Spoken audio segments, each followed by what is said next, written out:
I'm the only one who gets to call herself a witch on this rockin' dream. Only I, the Golden Witch, the Endless Witch. Beatrice. Let's see how good Lady Burncastell's piece, next piece after Angie is. I intend to watch very closely.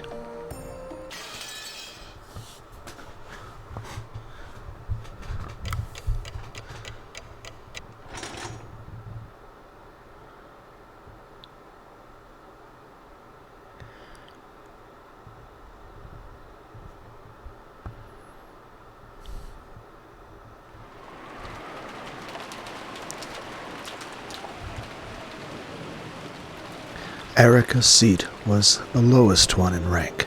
In other words, it was at the inferior end of the table. Since Kinso's seat at the high end of the table was empty, if you spun the whole thing around, it sort of looked like Erica was the host of this dinner. Well then, everyone. I would like to begin tonight's dinner, if I may. After Goda's announcement, dinner began with the applause that had become almost customary. It was finally the beginning of the dinner orchestra conducted by Toshiro Goda. Except for Krause's household, sitting at such a majestic dinner table was no everyday thing for these people by any means. However, they were all used to this event and acted as though it was completely normal. Once again, if anyone was too surprised, it should have been Erica, and yet she showed no signs of amazement at this dinner and acted with composure, blending in with everyone else. There wasn't even a sliver of the fear one might expect from someone who had wandered here like a lost puppy. What an odd child. She doesn't seem the least bit flustered by the Ushiromiya family's grandest dinner of the year. Kids these days have nerves of steel. Definitely not something I dislike. Is Furusan used to meals such as this one? She seems to be quite composed. No kiddin'. She looks really experienced. Heck, I still get confused about which fork I'm supposed to use next. Was it this one or this one? Wahaha. Without showing any confusion over the line of utensils in front of her, Erica gracefully ate her hors d'oeuvres. Hideyoshi had started joking around with her, gripping a fork in each hand. Of course, the president of a company in the food service industry like Hideyoshi obviously knew his table manners. However, thinking that Erica must be nervous over this dinner, he had intentionally spoken with a comic tone of voice. You just have to start on the outside and work your way in. If that's a pain, then just ask for some chopsticks. If you're Japanese, you've got to love chopsticks. Chopsticks are so great.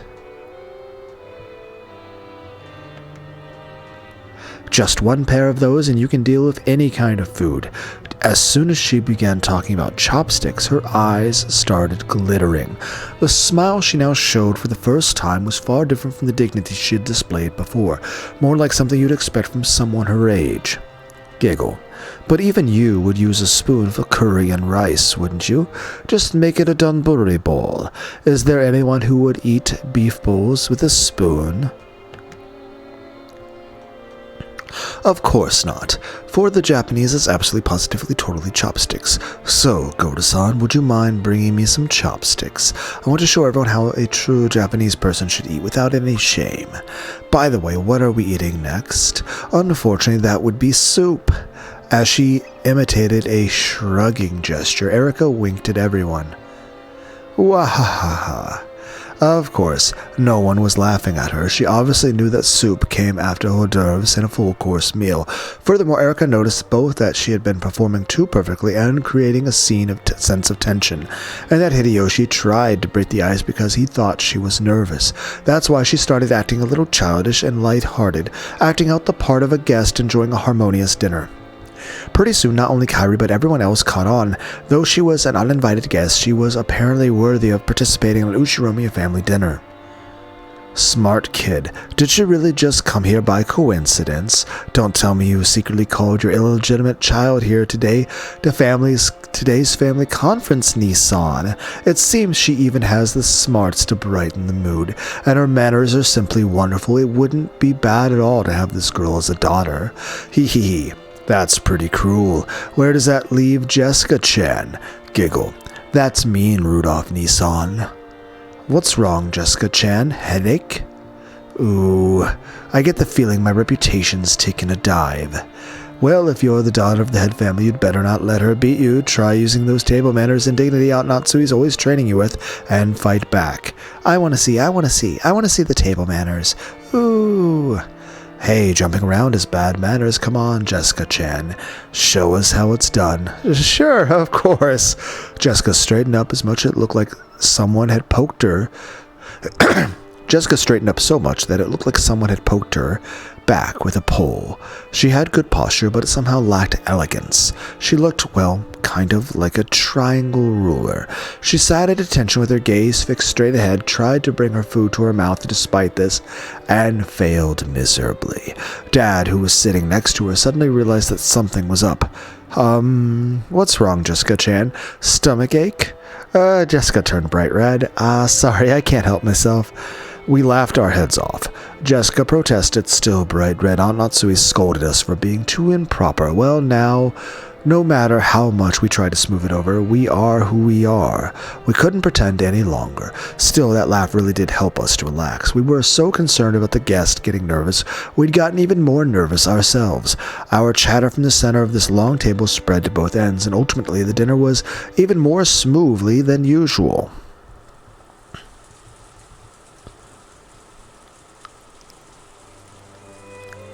With some delicious cheese and coffee, our peaceful meal came to an end. Goda won unanimous acclaim and was praised for his skill by all present. And after a short period of harmony following the meal, it was decided that we would return to the guest house. Normally, dinner tended to have a very dark atmosphere about it, and the adults would soon often keep the mood as they moved straight on to the family conference. However, perhaps because this year's dinner had been oddly peaceful, everyone decided to take a break, the adults included.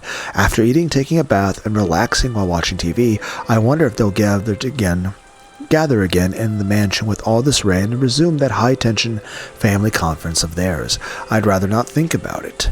Apparently Aunt Ava was getting really worked up, trying to convince the rest of the family to start the conference right away, but it didn't look like many people agreed with her. They would probably call it quits for the night. Since they had the guest house duty, Goda-san and Kumasawa-san were chosen to guide us to the guest house. It's gotta be tough for Goda-san. Even after making and cleaning up such an extravagant dinner, he also has the late night shift at the guest house. I heard that Kumasawa-san, old as she was, would be going to sleep soon. It seems she was assigned a spare room. Allow me to guide everyone to the guest house. Erika-sama, a room has also been prepared for you. Thank you very much. Why not rest a bit? Are you sure you feel okay? That's right. I'd totally forgotten, but you nearly drowned and floated here, didn't you, Erika-chan? You'd probably be better off taking it easy and getting to bed early tonight. I'm perfectly fine. On the contrary, I'm so nervous and excited that I doubt I could get any sleep. Ooh. Then let's play. Let's all play together. Let's play cards. Maria latched onto her, giggling. This lack of restraint, peculiar to youth, was very much like Maria. However, we really should be concerned for Erika's physical condition now. Maria, why don't you play cards with us? Erika One-chan is tired. I like cards too. Please let me join you after I've had a short break. Ooh, all right.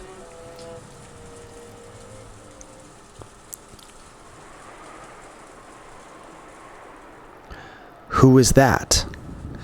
As she passed through the lobby of the entrance hall, Erika stopped walking. When we saw that what she was looking at, the rest of us also stopped. Oh, that is the Golden Witch Beatrice-sama. The Golden Witch? What are you doing, brats? Go on and head back to the guest house. Dad, Kairi-san, Aunt Ava, Uncle Hideyoshi, Aunt Rosa all came over. The entire guest house party had arrived. However, Erika's gaze was captured by the portrait of the witch, and she simply stared at it for a while.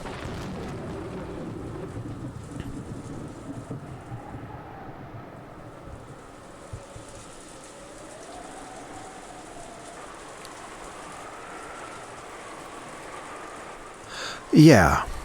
Supposedly, Dad had a stash of hidden gold worth 20 billion yen, and this epitaph shows you where that gold's hidden. Perhaps it was too early for them all to disperse into the individual rooms because the relatives who had returned to the guest house all gathered on the first floor continuing their chat. The topic was the witch's epitaph, which Erika had taken an interest in. It really is a fascinating riddle. He stuck it out in a place where anyone could see it, challenging our intelligence. I love that kind of challenge. Whoa, You seem surprisingly interested, Erika-chan. Do you like solving riddles or something? Don't challenges like this seem interesting? It seems pretty clear that Kenzo-san wants to use that epitaph to choose his successor.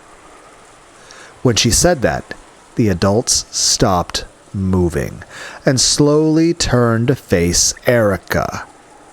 Why do you think that?